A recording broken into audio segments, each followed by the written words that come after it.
Introduction. American serial killer and rapist Ted Bundy was one of the most notorious criminals of the late 20th century.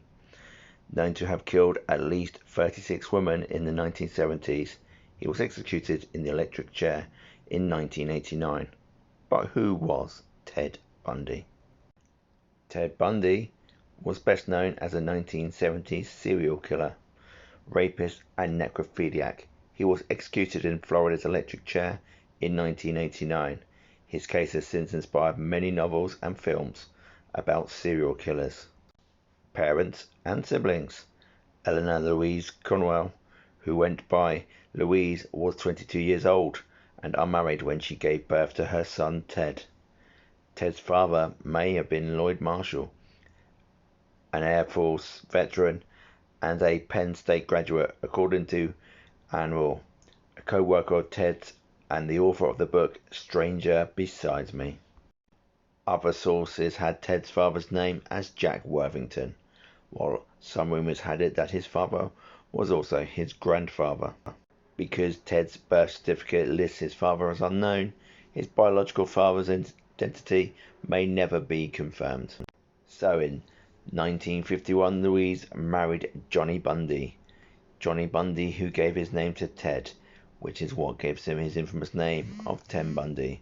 While Ted took his father's name, he reportedly didn't have much respect for his stepfather, whom he resented for being too uneducated and working class.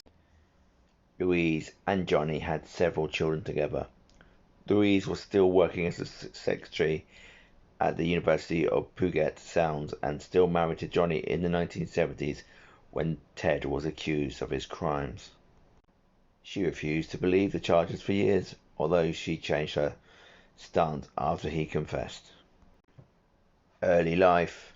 Bundy was born in Burlington, Vermont on November the 24th, 1946.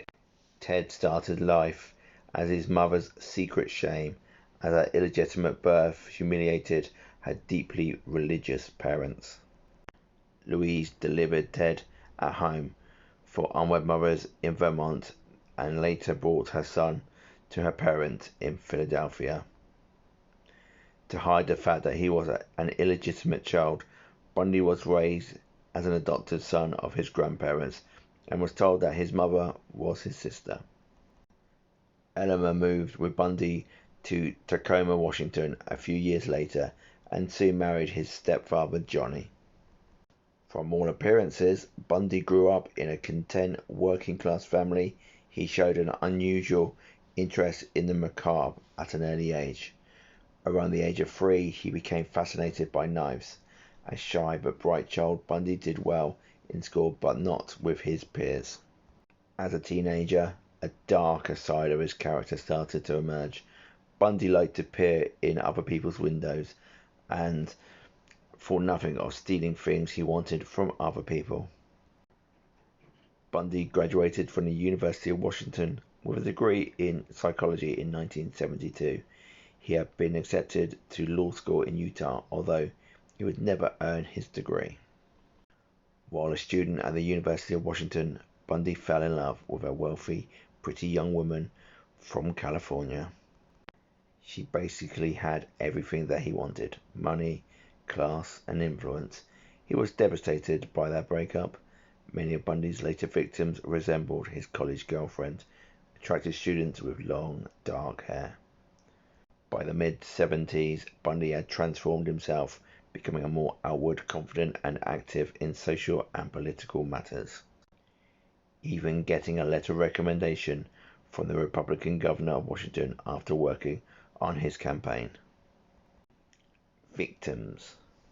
Bundy confessed to 36 killings of young women across several states in the 1970s, but experts believe the final tally may be closer to 100 or more. The exact number of women Bundy killed will never have been known. His killings usually followed a gruesome pattern. He often raped his victims before beating them to death. While there is some debate as to when Bundy started killing, most sources say that it began his murderous rampage around 1974. Around this time, many women in the Seattle area and in nearby Oregon went missing. Stories circulated about some of the victims last being seen in the company of a young dark-haired man known as Ted. He often lured his victims back to his car by pretending